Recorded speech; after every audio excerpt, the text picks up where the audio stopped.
bar none, I'll leave. You anticipate any contract activity during this time? Anyone? I mean, like anything with like a Matt Carpenter or? No.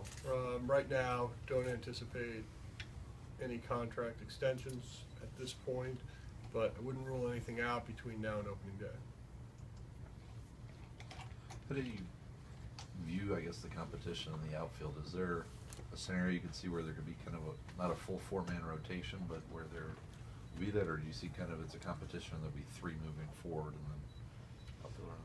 Well, I would like to say that, or I'd like to think about it in terms of what you said earlier, in terms of maybe more of a balance, allowing people to get some days off when needed, and hopefully, the structure will allow everybody to stay fresh, and we can really sort of optimize all of them.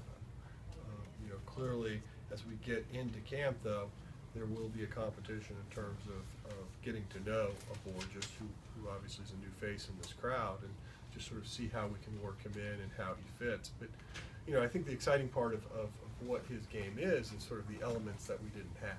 You look at someone that has really, probably one of the top 5 runners in the game. So just you immediately add speed to your team. I think from a defensive perspective, he's probably one of those few guys that you think of in that gold glove type of discussion. But, you combine that speed, you can combine his aggressiveness in the outfield, he's got to harness it.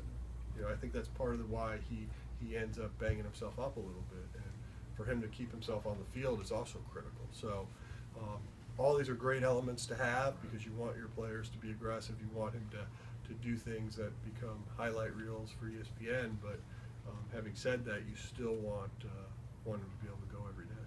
You mentioned adjustment and evaluation. Is he the kind of guy that you would put at the top of the lineup immediately, or would you maybe wait a while longer to see how he fits in?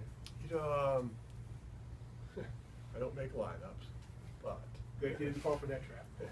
but if I did, I would be very reluctant to move him up top. I think he's more of a ideal back of the lineup type hitter.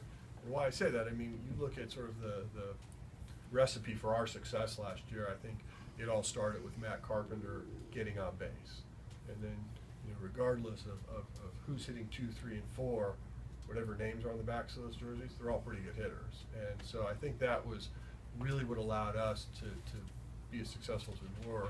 And Bourjos is fast, but fast doesn't necessarily translate to on base. And I think when I think about building lineups, I think about people getting on base first and foremost. Mixing that speed in the back end or on the front end, I don't think is necessarily a weakness or a strength. It's just nice to have. So you would envision